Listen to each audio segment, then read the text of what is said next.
আর কতক্ষণ লাগবে পিতা এটা এই প্রজেক্ট নামাতে? হ্যাঁ, জানি না, ফার্স্ট টাইম আমি যেটা করছি আমি সেটাকে ভিজুয়ালাইজ করতে পারছি না, ফলে আমি বুঝতেই পারছি না কেমন অ্যাকচুয়ালি হবে। আমি খুব স্কেয়ার্ড। তার কারণ হলো আমার একটা বন্ধু অন্ধভাবে বিশ্বাস করে আমি যাই করবো ওর ভালো লাগবে, এবং এটা একটা বন্ধুর, আমার নয়। তা তুমি এটা একটা এমনি পট ছিল, তার মধ্যে তুমি ক্লে ইউজ করে কি হাইলাইট করেছো এই যে সুতলি মরগা জিনিসগুলো।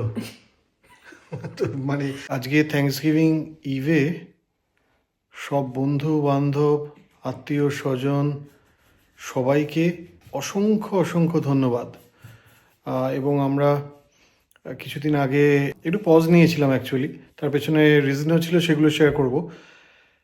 কিন্তু আজকে আমরা আবার ব্যাক করছি এবং সবাইকে অসংখ্য ধন্যবাদ যে তোমরা আমাদের কন্টেন্টগুলো দেখো, সেগুলো নিয়ে কমেন্ট করো, এনকারেজ করো।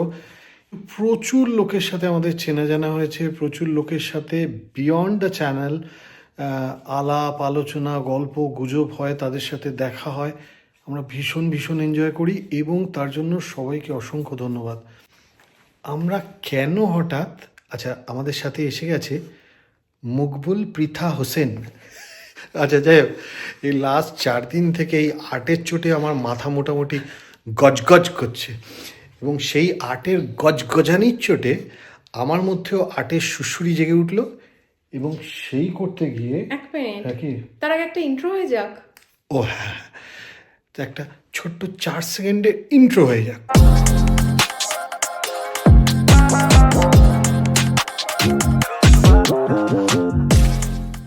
হ্যালো, কেমন আছো সবাই? আমি পৃথা, ক্যালকাটা টু ক্যালিফোর্নিয়ার আরেকটা ভিডিও নিয়ে তোমাদের সামনে চলে এসেছি।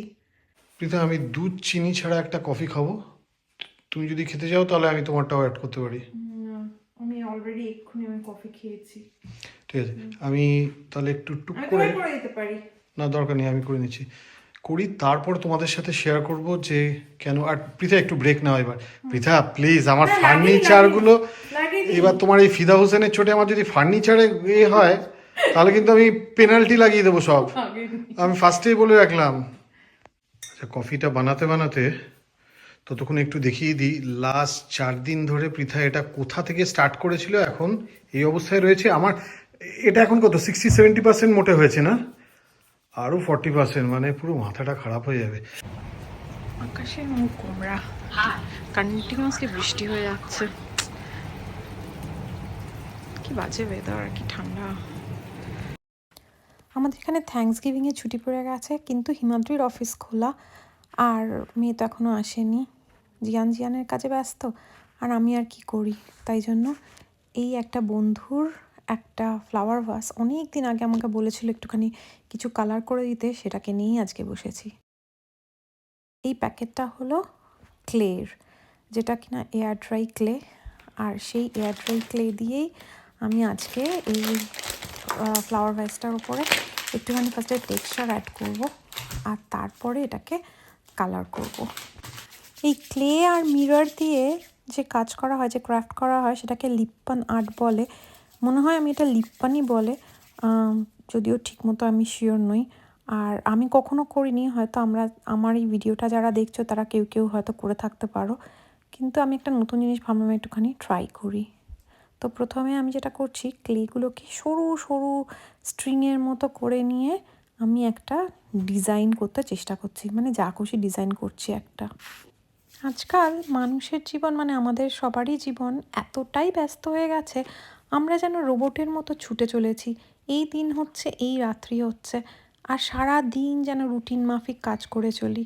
তাই জন্যে কখনো কখনো মনে হয় একটুখানি দাঁড়াই, একটুখানি নিঃশ্বাস নিই, একটুখানি নিজের পছন্দের কাজগুলো করি, তাহলে আরও এনার্জি পাওয়া যায়। তো আমি এই ক্লেগুলো দিয়ে দিয়ে দিয়ে দিয়ে নানা রকমের ডিজাইন করছি। এই ডিজাইনটা করার পরে আমার অনেক ভালো লাগছে দেখতে, কিন্তু তারপরে যখন আমি কালার করতে আরম্ভ করেছি, মানে আমি যখন ভয়েস ওভারটা দিচ্ছি তখন আমি কালার করছি, তখন কিন্তু আমার একটু আর ভালো লাগছে না। আমি জানি না আলটিমেটলি কেমন হবে। শেষ হলে হয়তো এই ভিডিওতে দেখাতে পারবো না, কিন্তু অন্য ভিডিওতে আমি অবশ্যই দেখাবো।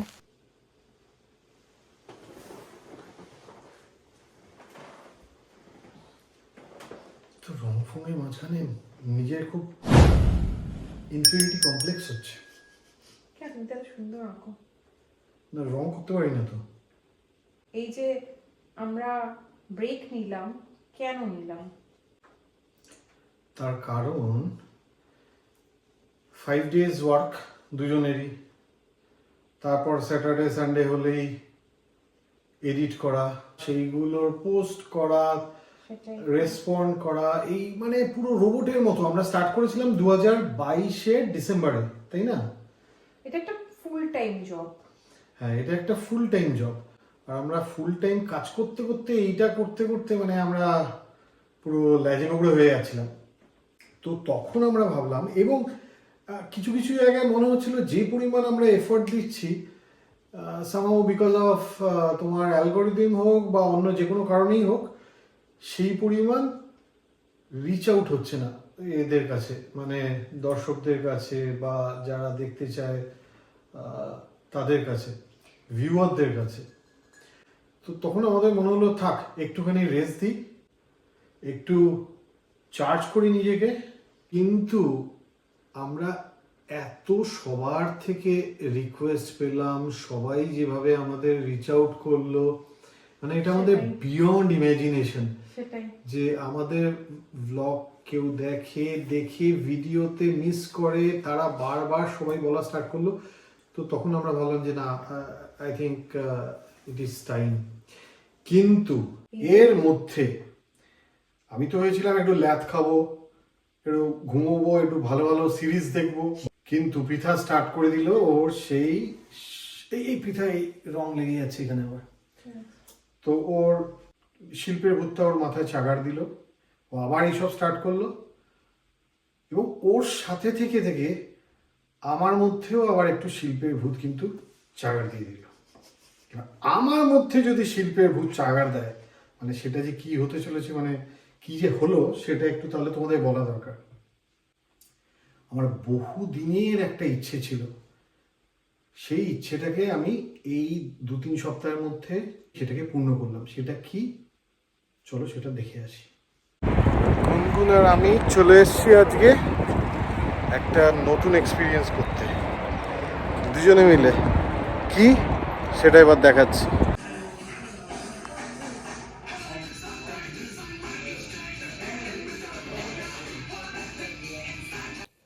গুনগুন আর আমি চলে এলাম আমাদের কাছেরই একটা সিটি ট্রেসির একটা ট্যাটু স্টুডিওতে। তো এই ট্যাটু স্টুডিওটা কীরকম ছিল, একটা সাইডে প্রায় 8-10 জন ট্যাটু আর্টিস্টের স্টেশনসগুলো ছিল। ইন্ডিভিজুয়াল আর্টিস্ট তার স্টেশনে বসে তার ডিজাইনগুলোকে করে। তো আমরাও এসেছিলাম এখানে লাকি বলে একজন ট্যাটু আর্টিস্টের কাছে। তো এখানে ট্যাটু করার প্রসিডিওরটা এরকম, ফার্স্টে তোমায় আইদার যে ডিজাইনটা করবে বা প্যাটার্নটা করবে সেটাকে তোমায় এঁকে নিয়ে আসতে হয়, বা তুমি একটা আইডিয়া নিয়ে এলে ওরাও তোমায় হেল্প করতে পারে যে ফিগার আউট করার জন্য কীরকম হতে পারে। তারপরে সেইটা ফাইনালাইজ হলে ওরা তখন কি করে, সেইটাকে নিয়ে সেটার একটা ছবি নিয়ে, বা তুমি যদি ছবি পাঠিয়ে দাও সেই ছবিটা থেকে, যেরকমভাবে ট্রেসিং পেপারে আমরা ট্রেস করি সেরকম আইপ্যাডে ওরা সেই ছবিটার একটা ট্যাটু থেকে এরকম আউটলাইনগুলো হবে, কোথায় কোথায় শ্যাডো হবে, সেটা একটা ছবি বানিয়ে নেয়। এবং বানানোর পরে সেইটার একটা আউটলাইনের ফার্স্টে ওরা প্রিন্ট আউট বার করে যে কীরকম হবে। এবার সেই প্রিন্ট আউটটার মধ্যে কোন সাইজটা তোমার হাতে ফিট হবে বা যেখানে করবে সেই জায়গাটায় ফিট হবে, সেইটা যখন ফাইনাল হয়ে যায় তখন একটা কালি লাগানো এক ধরনের পেপার হয়। সেই পেপারগুলো থেকে ওই ডিজাইনটার মধ্যে আরেকটা ট্রেসিং পেপারে ওরকম কালিওয়ালা মার্ক দেওয়া কিছু পেপারে প্যাটার্ন তৈরি করে, যেটা এইমাত্র ও করলো। এবং এটার ওপরেই তারপরে অ্যাকচুয়াল ট্যাটুটা করা হয়। So, Lucky, where did you learn this, this thing? What I learned at home, and then I eventually paid somebody to teach me how to tattoo. Okay. So there are schools, or is it like, someone knows who teaches? No, you just go to a tattoo shop and they eventually will fill you on apprenticeship. And how many days you need to take the training? The training varies. If you have a lot of experience, then it shouldn't take that long because it's like tuning you up. So basically, like 6 months. If you don't have no knowledge or experience, then it will take you a year or two, Okay.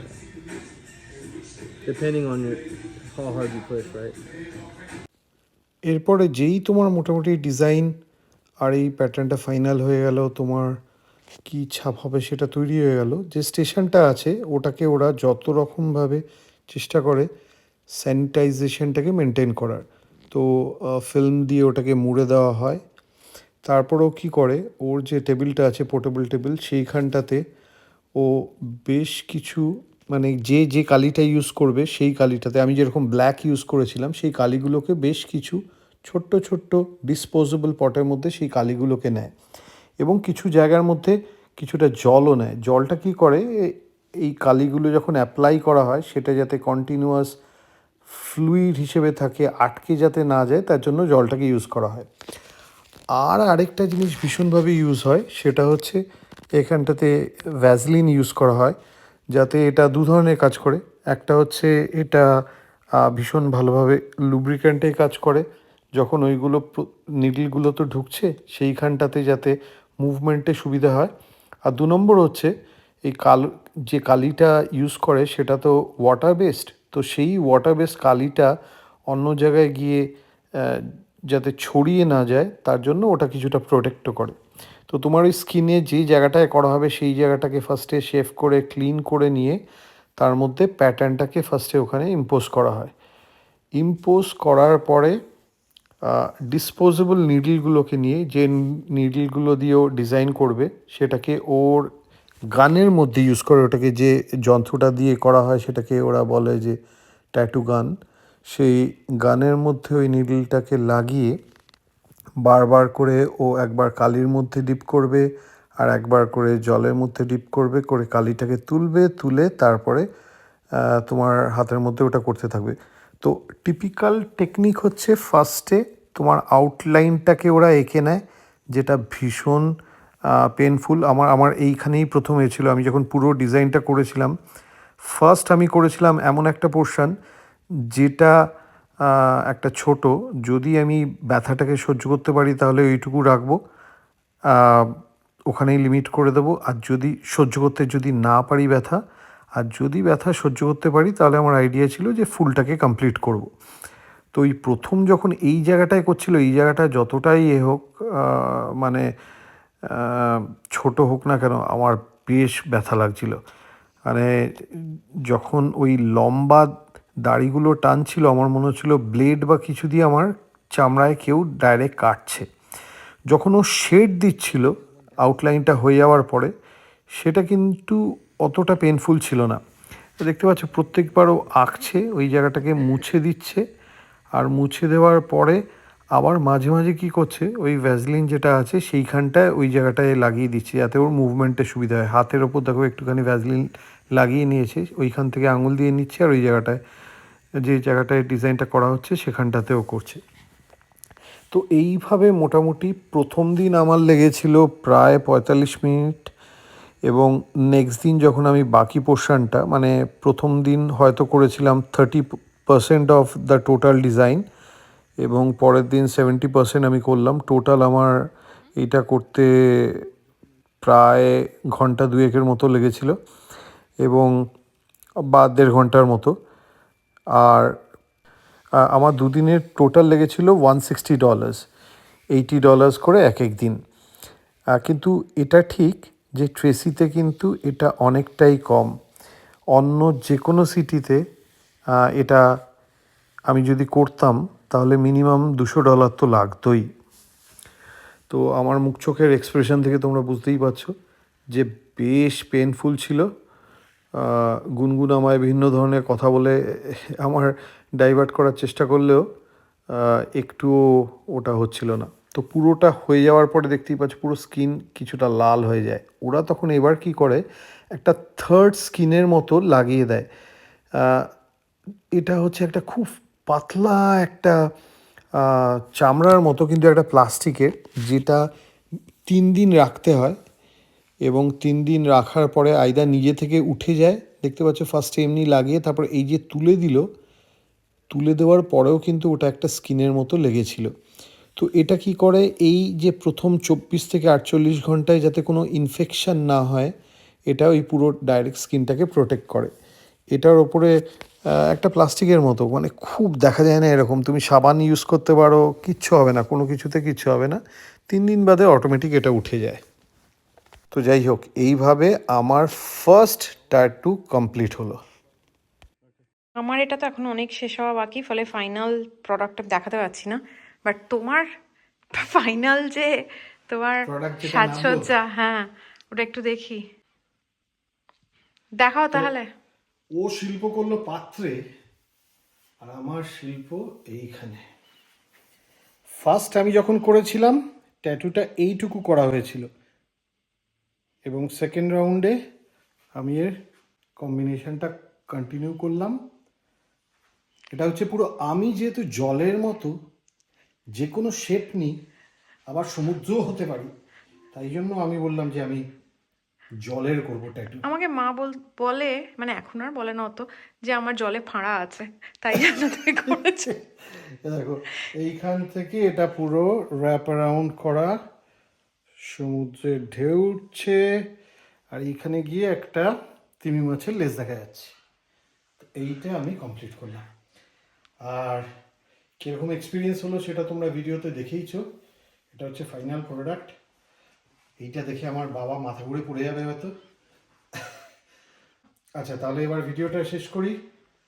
খুব শিগগিরই দেখা হচ্ছে next ভিডিওতে, ততদিনের জন্য bye by.